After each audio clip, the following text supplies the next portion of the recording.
There was a great celebration going on in heaven.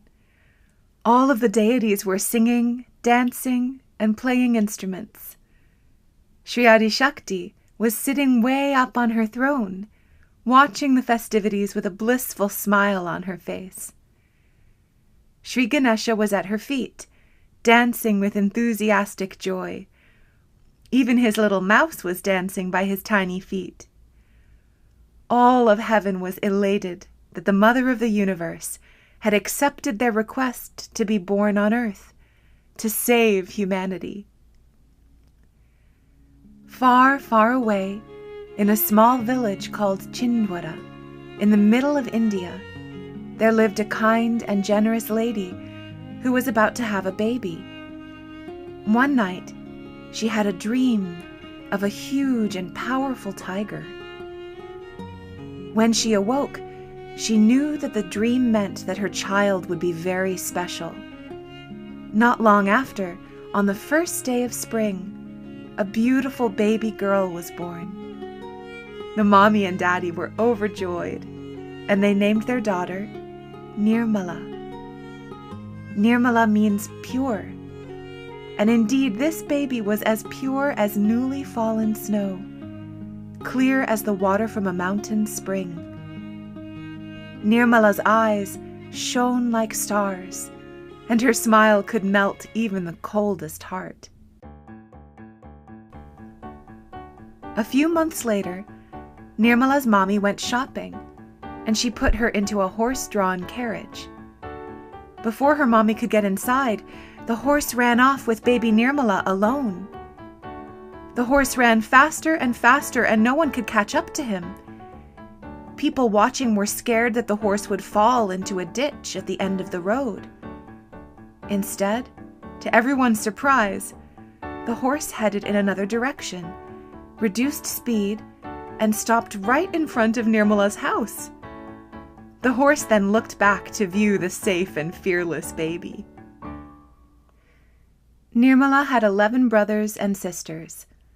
The youngest brother, who is lovingly called Baba Mama, was 10 years younger than her, and she took great care of him. He would follow her everywhere she went. Every morning, they would go to a temple, and Nirmala's baby brother would watch her sit and meditate. He noticed that his big sister looked a lot like the statue of the goddess in the temple. Nirmala would walk everywhere in bare feet, so that she could feel the earth between her toes, and she would often surprise her parents by bringing home the animals that she loved. But even more than animals, Nirmala loved people. She had a great gift that was like a beautiful light shining inside of her. She could give the light to others so that it could shine inside them too. Nirmala's dearest wish was to give the light to the whole world, so everyone would be joyful and at peace. When Nirmala grew up, she got married to a man named Sarsipi, and she gave birth to 2 beautiful daughters, Kalpana and Sadhana. She enjoyed being a wife and a mother, but all the while, Nirmala was waiting for the day that she could share her light with all the people around the world. Finally, the day arrived. Nirmala was meditating under a tree by the ocean. An intense desire grew inside of her that all the people in the world should be full of love and joy. She did not want people to be sad and fight anymore. Suddenly, the light that was inside her started to grow bigger and bigger until it overflowed at the top of her head. Nirmala had opened a door to a whole new world. Now she could give her light to everyone that wanted it. She was like a huge burning candle that could light the smaller candles in other people. She helped them keep the light inside bright by teaching them how to meditate. People started calling her Shri Mataji Nirmala Devi, or Shri Mataji for short. Mataji means mother, and Shri Mataji looks after all people like they are her children. It does not matter where they are from or what they look like.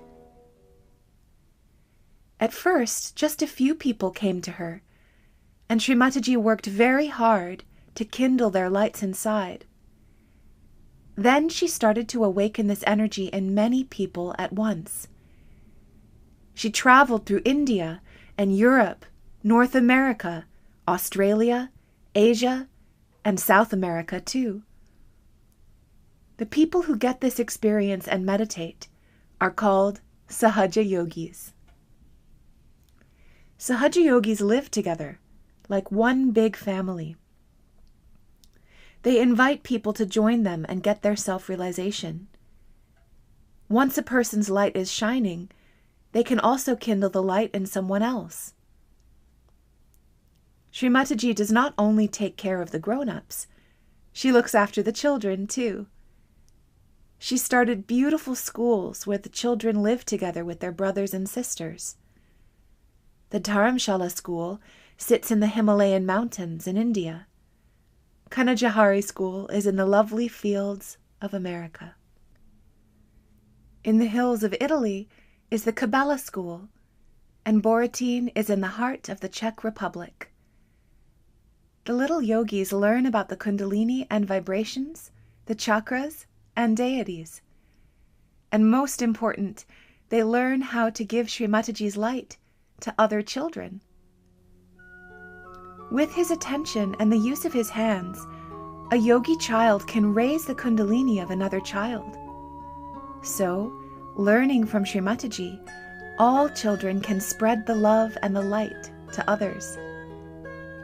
Shri Mataji's wish is that all the people of the world can become like Sahaja Yogis and live together joyfully as brothers and sisters. If all of us spread her light, her wish will come true. A great homecoming party was given to the Mother of the Universe as she returned to sit on her throne, high in heaven. All of the deities sang and danced at her feet to celebrate her return. Especially, little Shri Ganesha was so happy to see his beloved mother. Shri Adi Shakti sat, blissfully smiling at the festivities. She looked down through the clouds at her beloved children here on earth, showering her attention and blessings on all of us forevermore.